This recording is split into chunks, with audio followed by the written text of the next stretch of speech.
किती वर्ष झाले ती मी आता मोजायचंच सोडून दिला. त्या थेरड्या वाटणाऱ्या शंकरा पाठोपाठ धावपळ करता करता मी स्वतः थकून थेरडा होण्याची वेळ आली आहे.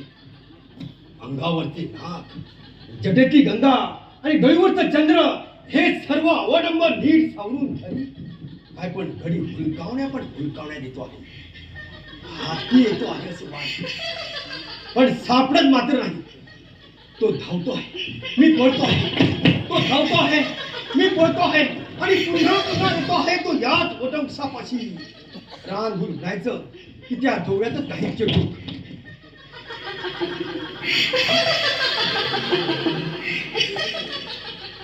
चटूक, शुद्ध चटूक, पुन्हा चटूक.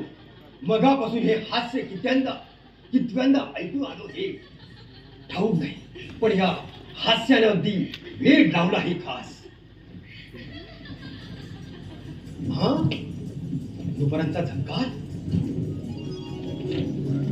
या पारंब्याचाच काही चेटू चेटू चेटू शुद्ध चेटू.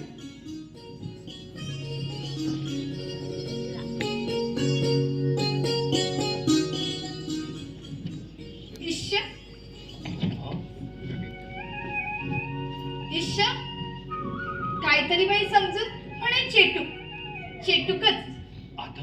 आता तर बोलणंही ऐकू येऊ लागलं, शंकाच नको.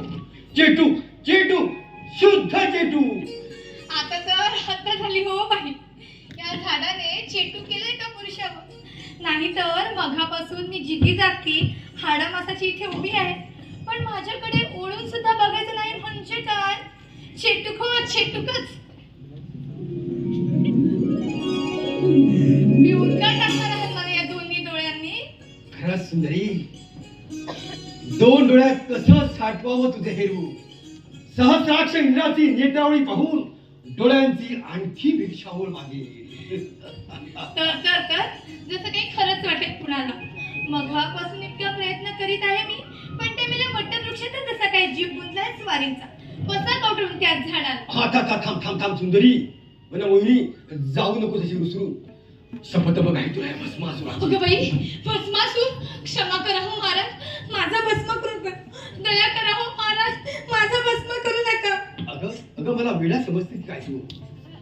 तुझं भस्म करायला त्या मदनारी शंकरासारखा अरसिक थोडाच आहे मी. चले राणी, तुझी माझी गोडी, अमृताची गोडी. तुझ्या नुसत्या हास्यानंच मी अगदी धुंदावून गेलो आहे आणि तुझं रूप प्रत्यक्षात पाहिल्यावर मी तुझा दासाहून दास झालो आहे. तर जसं काही खरंच वाटेल कुणाला. पुरुषांना खोटं बोलणं अगदी शान साधतं हो. तुमच्याबद्दल सारं काही कानावर आलंय माझ्या. तू कुणाचं काही ऐकू नकोस. काय ऐकू नको? इंद्राच्या सचीने तुम्हाला भुरळ पाडली हे ऐकू नको. आणि आता ही त्रिभुवन सुंदरी पार्वतीचा ध्यास घेऊन तुम्ही वेडे किती झालात हेही ऐकू नको. होय होय होय, मुळीच ऐकू नकोस. अशा हजार सची आणि शेकडो पार्वती ह्या माझ्या मोहिनीवर वरून वाढून टाकाव्या. बाई, माझं नाव कसं कळालं? म्हणजे मोहिनी तुझं नाव? बरोबर सुंदरी, तुझं दुसरं नाव असूच शकणार नाही. त्यात आम्ही तरी कामी चुकलो कोणास ठाऊक. मोहिनी तू माझी हो मोहिनी, तू माझी हो. मोहिनी, बोलत का नाहीस? हा त्रिभुवन सम्राट भस्मासूर तुझ्यासारख्या रमणीला आवडला की नाही? छे महाराज, आपण मला आवडणार नाही असं होईल कसं? पण महाराज, मी कुलवंताची कुमारिका आहे. विवाहाशिवाय कोणाचीही झाली तर तक्षणी मरून जाईल. छे मोहिनी, तुला मरण कधी येतात कामा नये. मी अगदी आनंदाने तुझ्याशी विवाहबद्ध व्हायला तयार आहे. पण महाराज, फार मोठी अडचण आहे. नकोच, जाऊ दे, जातेच मी अशी. अगं अगं थांब थांब थांब. काय अडचण आहे सांग तरी खरी. आता आपण इतकाच आग्रह करीत आहात तर सांगतेच बा. आमच्या घराण्याचा एक कुळाचार आहे, अगं काय कुळाचार आहे? नृत्य. ह्या वटवृक्षात आमचं कुलदैवत आहे आणि त्याच्या समोर नृत्य करणं हा आमचा कुळाचार आहे आणि विवाहापूर्वी तो पूर्ण करायचाच असतो. हा एवढंच का? मग त्यात काय कठीण आहे? आम्हाला काय नृत्य करता येत नाही? हे बघा,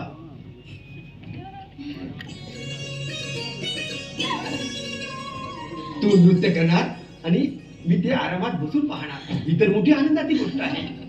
तसं नाही महाराज, नृत्य माझं एकटीचाच नव्हे, कुळाचाराप्रमाणे माझ्या बरोबर माझ्या पतीनेही म्हणजे तुम्हीही नृत्य करणं आवश्यक आहे. अगं मग त्यात कठीण काय आहे?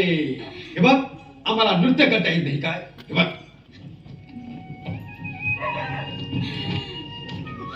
बघ बघ ते, बघ. तसं नाही महाराज, हम्म. तुमचे हावभाव एकदम माझ्याप्रमाणे माझ्या नृत्याप्रमाणे झाले पाहिजे, कारण आमचे हे वटवृक्ष हे आमचं कुलदैवत महाउग्र आहे. जर माझ्या हालचाली जशा होतात तर तुमची जरा जरी थोडी जरी चूक झाली तरी हे आपल्याला कोप करील, कारण हे महाउग्र आहे. तू मुळी चिंता करू नकोस त्याची. हा भस्मासूर तुझ्या पावलावर पाऊल ठेवून नृत्य करी. मग तुझ्या हावभावाचं हुबेहूब अनुकरण करील. पण तू पहा, तू आता विलंब राहू नकोस. मग पहा, जपून एकाग्र नजरेने माझ्याकडे पाहत राहा. बर. माझ्या हातांच्या हालचाली कशा होतात, माझ्या डोळ्यांच्या हालचाली कशा होतात आणि माझ्या पायांच्या हालचाली कशा होतात. होय होय होय. तू आता विलंब लावू नकोस. तुझ्या मिलनासाठी मी केव्हाचा आतुर होऊन गेलो आहे.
आणखी एकदा होऊ द्या.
वा वा, नेत्रांचं अगदी पारणच फिटलं.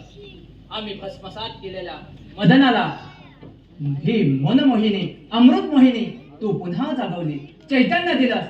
एवढं अघटित पाहण्यात, अनुभवण्यासाठी असे असंख्य भस्मासूर निर्माण करीत राहावा असा मोह होतो.